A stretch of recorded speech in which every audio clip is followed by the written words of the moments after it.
Good morning, grasshoppers. I wanted to take this first opportunity to be able to at least give you a web video on what's going on. As I shared with you in several emails, I'm day 9 of being home recovering from 5 bypass heart surgery. So I'm feeling better. You know, I'm not 100%, but I'm getting there. The folks that are taking care of me, they're doing just an amazing job. The notion that I want to do today is give you an opportunity to see who you're working with and look over chapters 3 and 4 with you and share with you that I did go over your grades for chapters 1 and 2, and chapter 2 is not all done yet. But as I shared with you, those are introductory chapters and fairly straightforward for you, so you won't have any big challenges, as I think is the case with chapters 3 and 4. But I am going to touch base with you on some things. The connect element seems to be working well. The most students so far are navigating that well and getting that stuff done.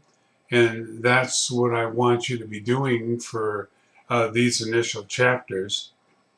Just as a sort of aside, I am going to probably not be in class this coming week, um, but I am planning on being in class the following week. So you might want to put that on your schedule. And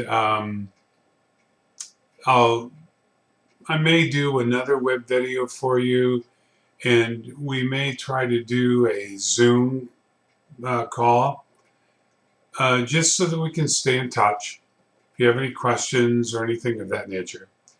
So from now on, what I'm going to request is if you have a question or there's something going on, drop me an email.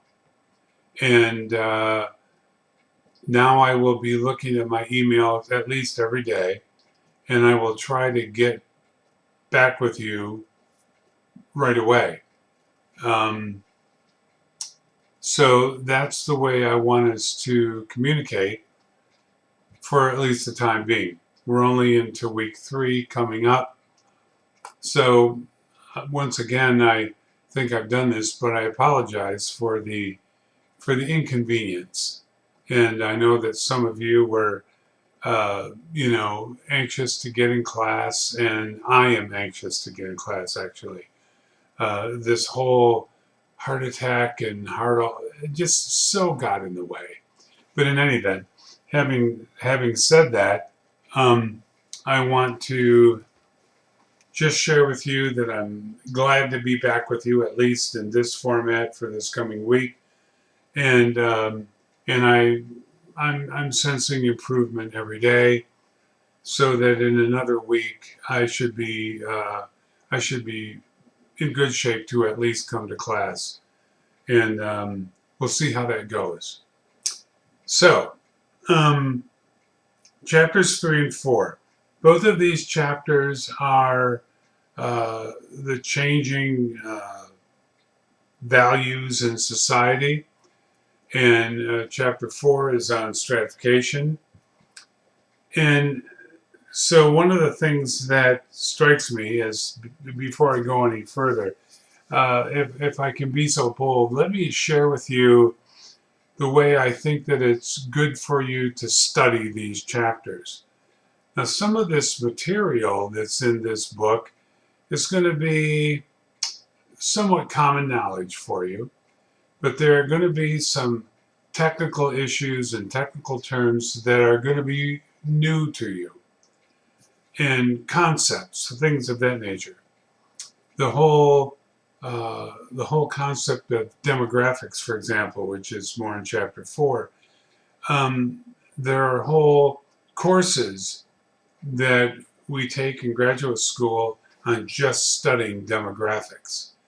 So this is an encapsulation. Once again, this particular book, and I happen to like this book, is a very, very good overview of consumer behavior. And I will share with you that I spent a good number of years in this field working professionally, um, in marketing and several different industries.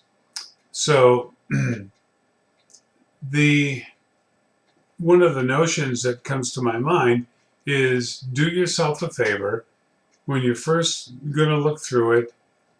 Just skim through the chapters. In this case, 3 and 4 for next week. Just, browse through them. Say, well, that's interesting, and there's some nice photos and blah, blah, blah. And then put it down. And maybe later that morning or later that afternoon, then get yourself your yellow marker, which is what I use to go through them. And I will share with you that I go through these chapters every term. So I reread them just in the event that I may have missed something. But I do go through them, and I go through them with my yellow marker, and I do that. So start doing that. It'll take you about 40 minutes to read through each chapter. If you want, just read chapter 3, then put it down and come back maybe in a half hour or so and do chapter 4. And you go through that with your marker, and then you put it down. And maybe come back the next day and you just peruse it, looking at your yellow marks and things of that nature, so that you're sort of reviewing. And then put it down again and come back maybe in a day or two, and you might want to read through it, focusing on your marks and seeing if you missed anything that you want to pick up out of the chapters.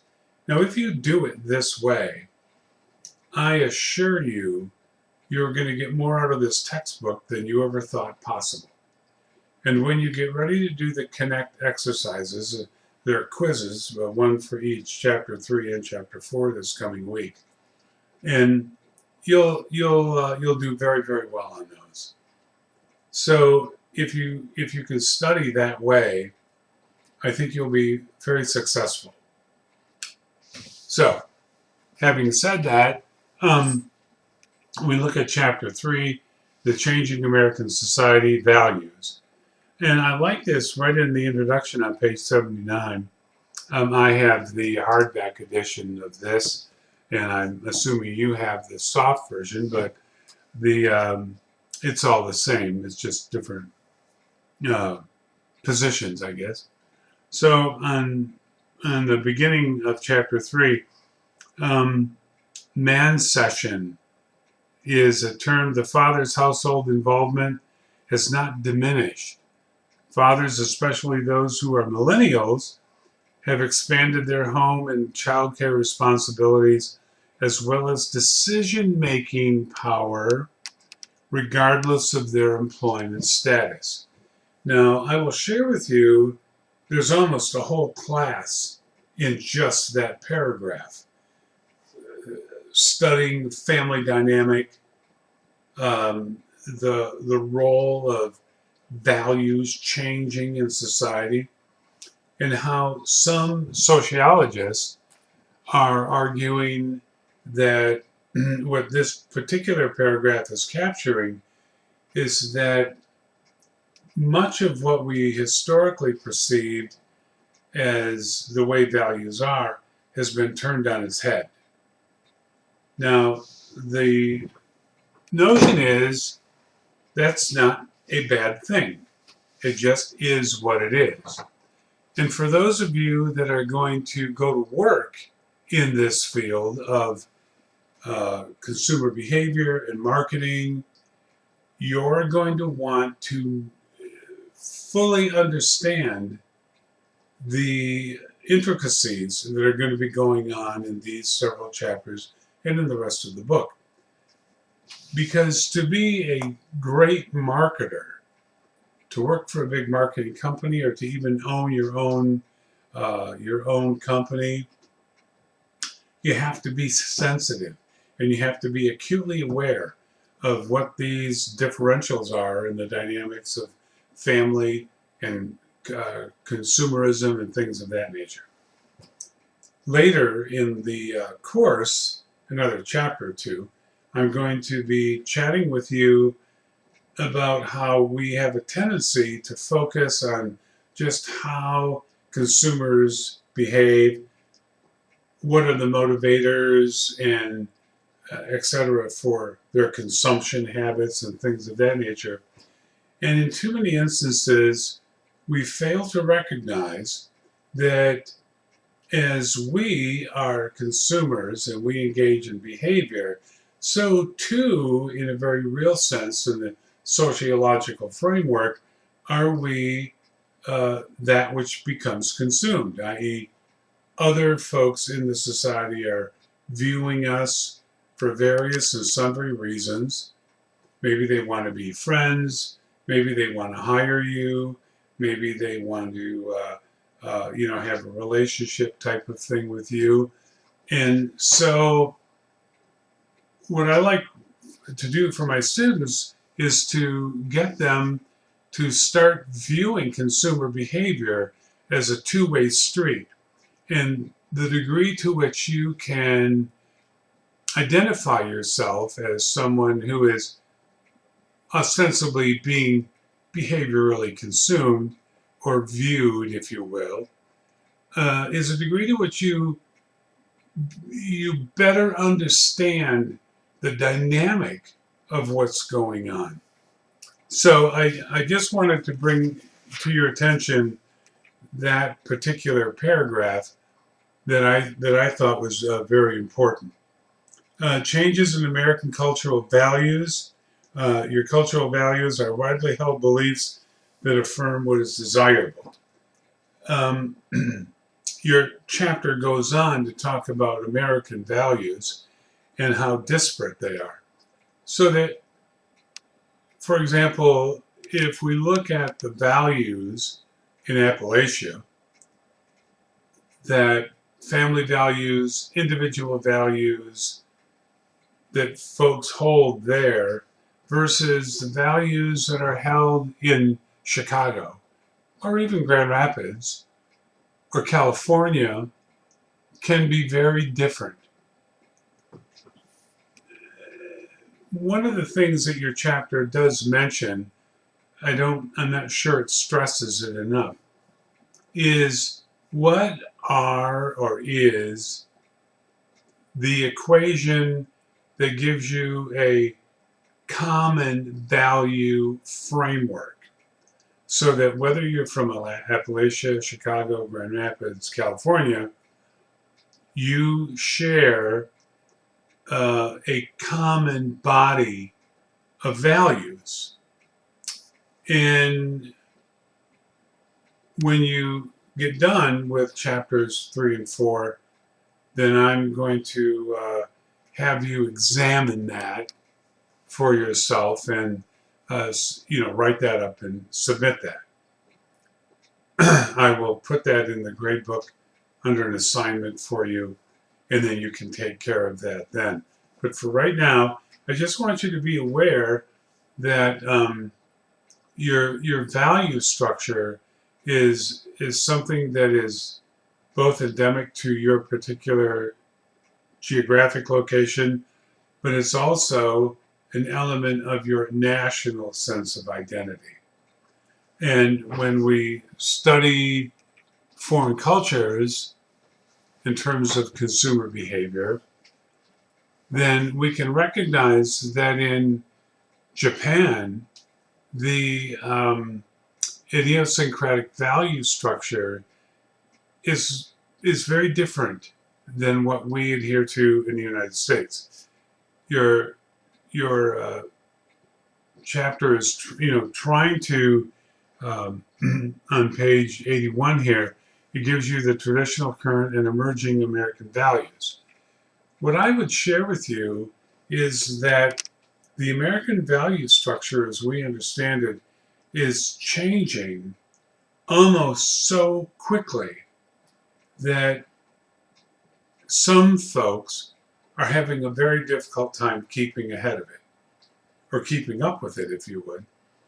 And this is manifest a great deal in the family structure. We know that the difference between the historical traditional family and the modern evolving family today has so dramatically changed. Now, why is that important for you as potential uh, consumer marketers to have a good grasp of that?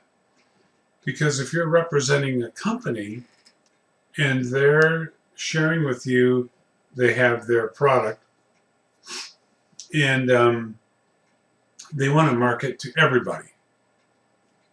Well, that's a bit unrealistic. Even General Motors doesn't advertise to everybody.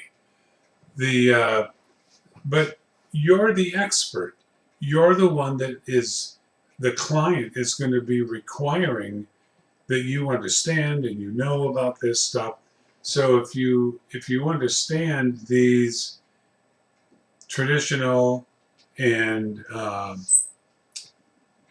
current and emerging values, and you're up on top of that, you're better able to help your client make a sound decision on where they need to put their advertising dollars, their promotions, and things of that nature. So, um, one of the things that comes up in this particular chapter is that the United States historically is a competitive, egoistic culture. And individualistic is probably a term that you're familiar with. So we're very individualistic, we're very competitive in this culture. And one of the things that you need to keep in mind is that that is not the norm throughout the global scheme of things, but it is the norm here, and it generates particular challenges that you're going to want to be sensitive to. The so one of the things that is brought up here is the distinction between the religious and secular values. The nation is historically been viewed as a religious underpinning, and yet that is moving more and more towards the secular. Your chapter Your chapter does a good job of pointing out that you don't want to put crosses, for example, on certain products because that will cause a lot of concern, if not confusion, among the consumer. And we don't want that kind of stuff going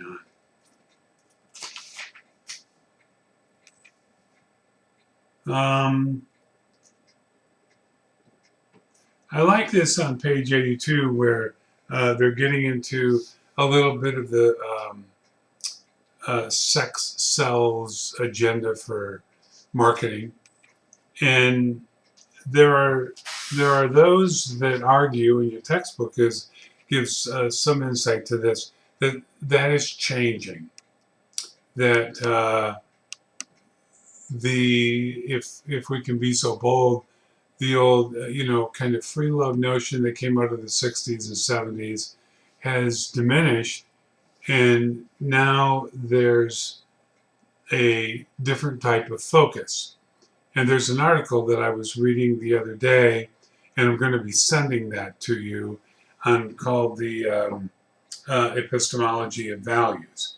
And so what that's just about is the degree to which you become more educated and the degree to which you look at your value structure through an educated format really changes the nature of your values.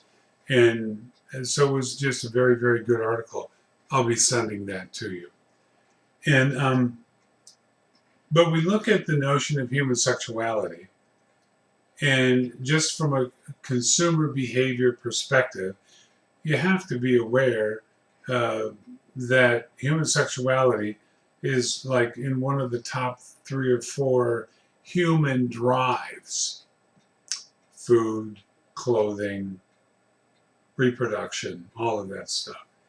So, just from a Maslowian biological perspective, you want to never be afraid of that, especially when you're talking to your clients. And the notion is that human sexuality is very real. It's a primary motivator in the human condition. And so advertisers, companies, have capitalized on that fundamental drive. And they make a lot of money doing that. Good for them. But you need to be aware of how what a powerful impact that is on the human condition. So, um, another notion that your textbook brings up is that we, in our culture, have a tendency to be a very materialistic people. We value our things, if you will. And the challenge with that, your text doesn't mention this, but the challenge with that materialism is that do you become defined in terms of the things you own? And there are those who argue, there's a picture, for example, of a famous actor who is wielding a watch. And so that's in chapter 4 in stratification.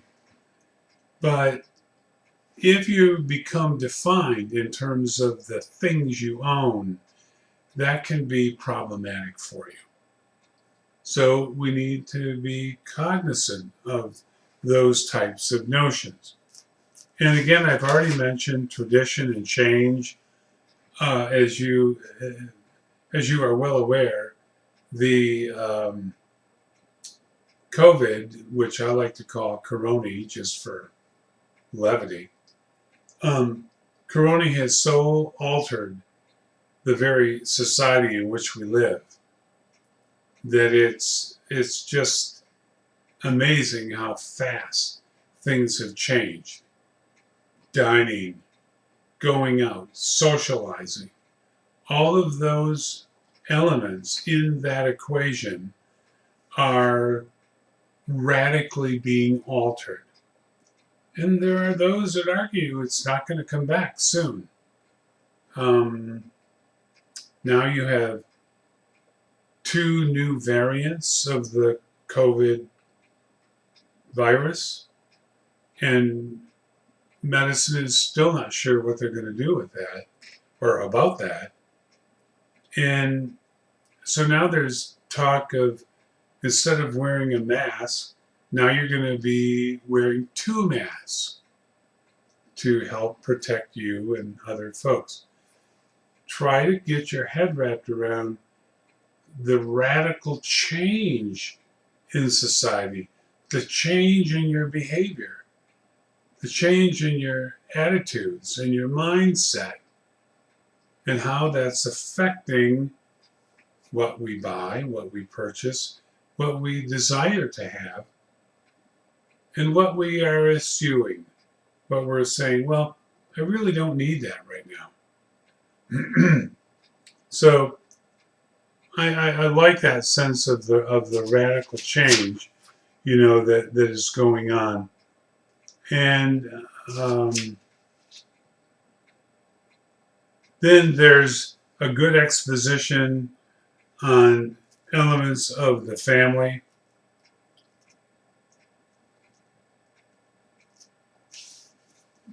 I like this on page 91 in my text.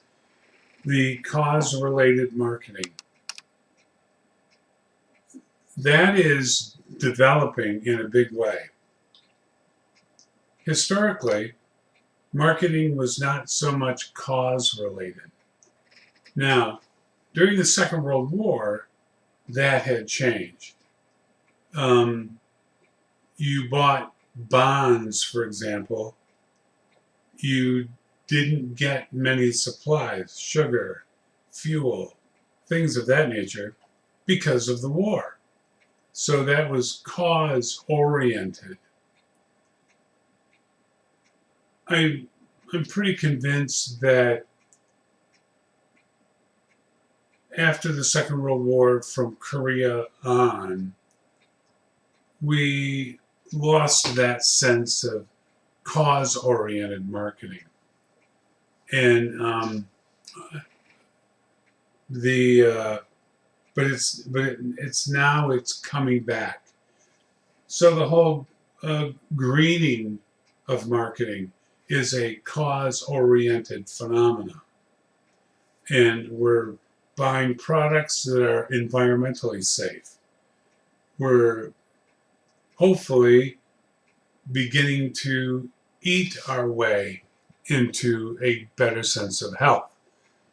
And I will share with you that from when I was a young kid 100 years ago, the the food that we ate, the fast food development in the late 1950s and the early 60s, McDonald's, Burger King, Taco Bell, places like that, they weren't all that healthy.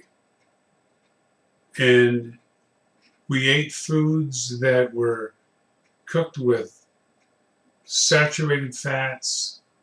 And I can remember as a kid, um, my parents or my mom, my grandma, they made their pie crust with lard. Now you can't even begin to imagine what lard does to your system. But in any event, we are starting to get to a place where we're rethinking that, and so we want to be more healthy. We want to eat better. So, if I may share a personal note with you, eat healthy, because I'm here to tell you, open heart surgery is the last thing you ever want to go through. So, be mindful of what you eat. Share that with your pals.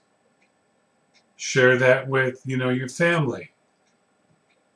And down the road, when you're talking with clients and things of that nature, you want to be sensitive to that.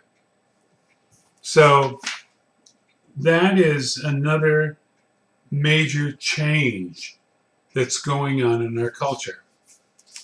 In chapter 3, the last thing I want to really chat with you about is the whole LGBT phenomenon that's going on in our culture.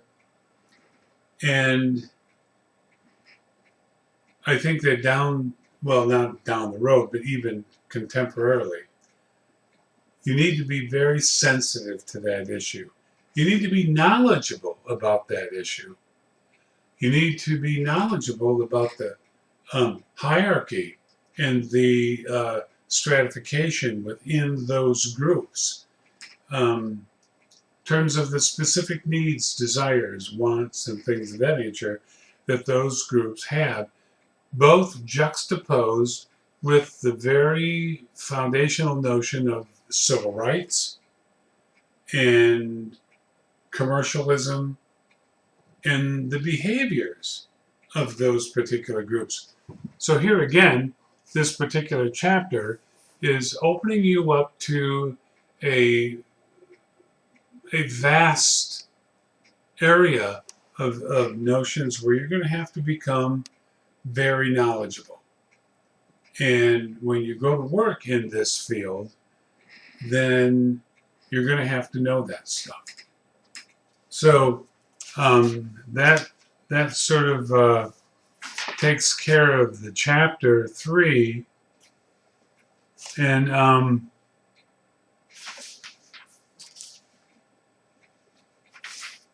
okay, the next chapter that I want to touch base with you on a little bit here is the changing American society demographics and social stratification.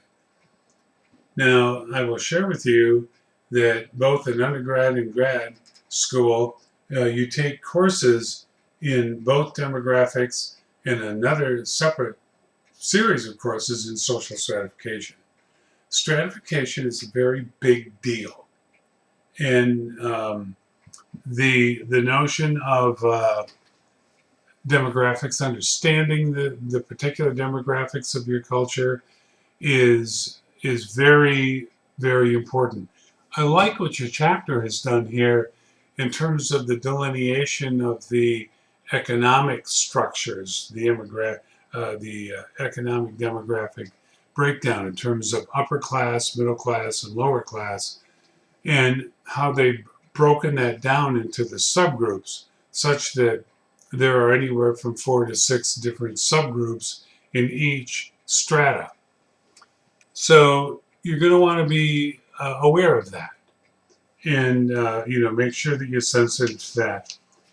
Social stratification is almost universal in the sense that even if you were to look at your student body, if you were to look at your cohort of friends in the university, if you were to look at your family's structure, both the nuclear and extended family, you would see stratification occurring. And you would be aware of it. So it's not something that's foreign, it's something that we live with every day. And so demographics describes a population in terms of its size, distribution, and structure. And then on through the rest of the chapter, they delineate each of those sections. For example, population, ethnicity, race, any number of variables that they use to delineate a demographic cell. So when you're in marketing, when you're working with a client, you want to be very clear with them of what demographic cell are they targeting, because it makes a difference in terms of the ad structure or the campaign structure that your client is going to develop. On page 113, I like this where they give a geographic breakdown between Boston, Dallas, and San Francisco in terms of these particular products. Now, in some instances, we'll look at a chart like this and go, what's that about? But if you're in the marketing industry, that becomes a critical index of what you need to be focusing on. If you're looking at, if you're Norwegian Cruise Lines, for example, you're going to want to know where are the good target areas for foreign travel, just as an example.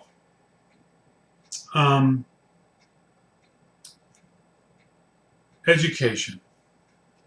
I'm on page 114 here. And they give a nice exposition on education.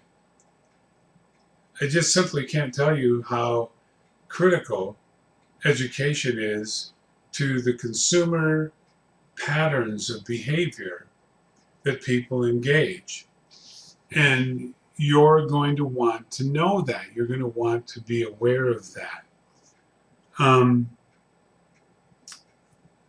They give some great categories here, and then the levels of education and how they interface in those particular categories.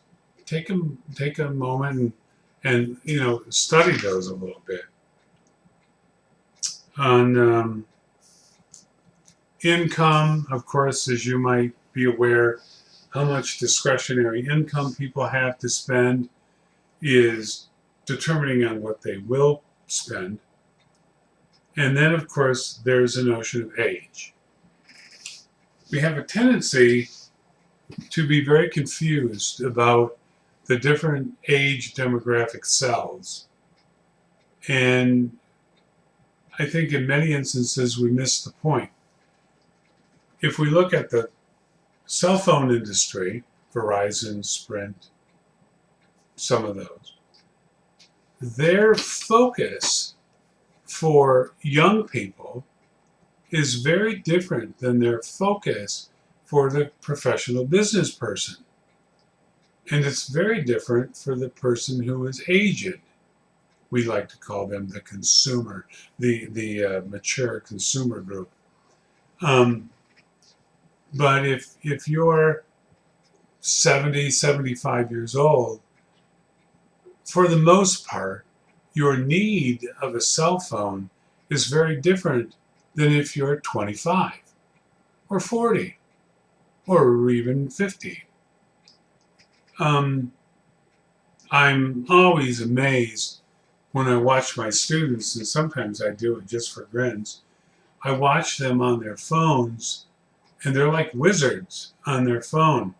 And, me, I like to use my phone as to get phone calls, things of that nature. But I've learned how to text and I've learned how to do this and that. But there's a vast number of people in my age group who they have no interest in that whatsoever.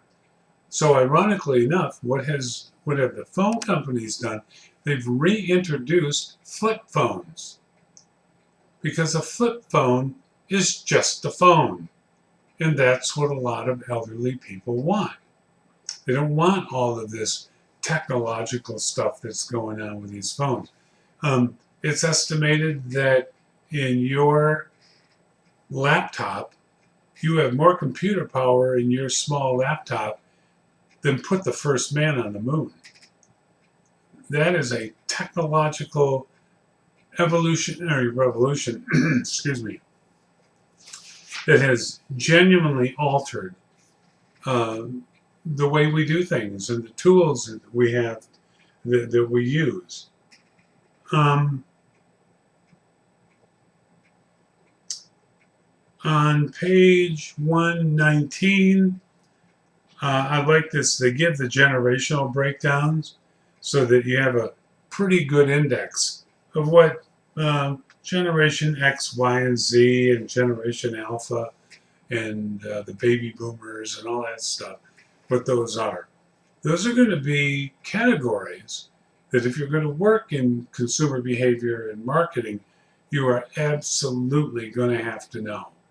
So please make sure you study that, emblazon that on your frontal cortex, and so that you know what that is. The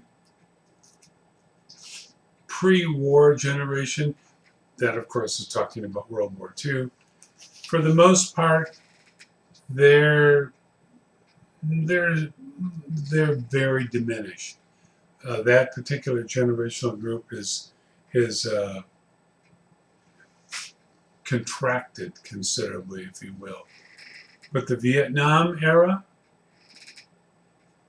the uh, the baby boomers from 1946 to 1964, the baby boomers that came, they are a major impact in the economy today. So you want to be familiar with the habits of those folks. Much as you need to be familiar with the habits of Generation X, Y, and Z.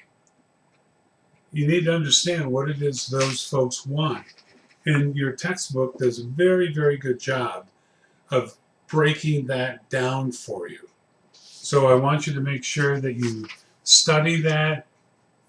And I like the Consumer Insight 4.1, 4.4-1, where they give a really good, fun breakdown on the millennial mom. And so that's kind of, interesting and fun and all of that. On page 131, they really get into a discussion of social stratification and try to keep in mind that what stratification is the hierarchical breakdown of different classes, groups, demographic cells in your culture. Now, the United States is not considered a a class society, like, for example, India is a class society, and the class delineations there are incredibly strict. Um, we have a tendency to have a greater deal of fluidity in our social structure, so that we look at certain particular folks um, who have moved within the stratification hierarchy to become very rich and some to become very poor. Uh, I happen to know the Weinstein brothers, and they are a classic case of two kids that grew up in Brooklyn and emerged to the very heights of the media world in New York and nationally. And now, as you are well aware, have suffered a decline.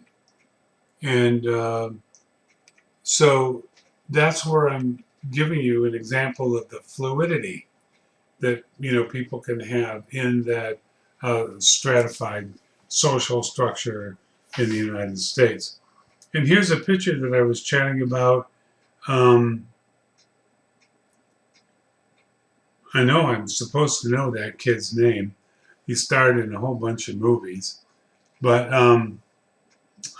it'll come to me, of course, as soon as I'm done with this discussion.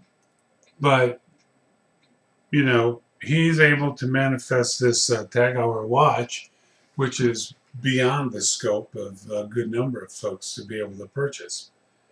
And so the notion of wealth, we have a tendency in our culture to premise esteem and hierarchy on wealth in this country.